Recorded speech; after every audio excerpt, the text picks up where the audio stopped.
आपने कभी सुना है 14 लोक? ये कोई कहानी नहीं बल्कि एक गहरा आध्यात्मिक रहस्य है।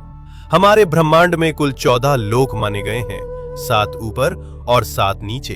ऊपर के 7 लोक, इन लोकों में आत्मा ऊंचाई की ओर बढ़ती है, ज्ञान, शांति और मोक्ष की दिशा में। भूलोक, ये वो लोक है जहां हम सभी मनुष्य रहते हैं। इसे मृत्युलोक भी कहा जाता है क्योंकि यहाँ जन्म और मृत्यु का चक्र चलता रहता है।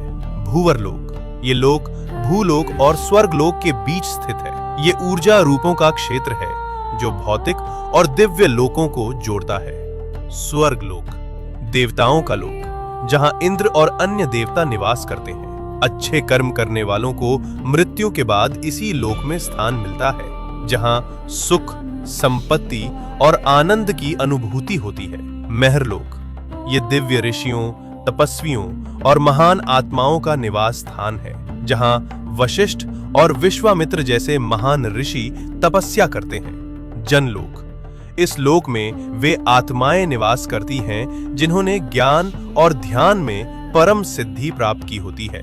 यहाँ के वासी ब्रह्मा जी की लीलाओं में लीन रहते हैं। तपलोक, अत्यंत शक्तिशाली तपस्वियों का स्थान, जो शरीर से परे केवल चेतना में स्थित होते हैं।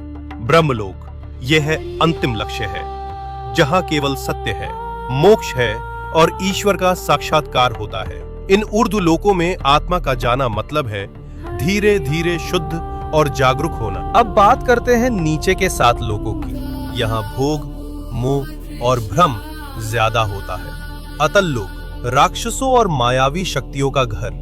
वितल लोक, जहां कामनाएं और भोग हावी रहते हैं। सुतल लोक, राजा बलि का लोक। वे दानवीर थे लेकिन उनमें अहंकार भी था। रसातल लोक, जहां भ्रम, लालच और अज्ञान का घना अंधेरा है। तालातल लोक, छल, धोखा और झूठ से भरा हुआ लोक। महातल लोक, जहां अंधकार और अहंकार का बोलबाला है।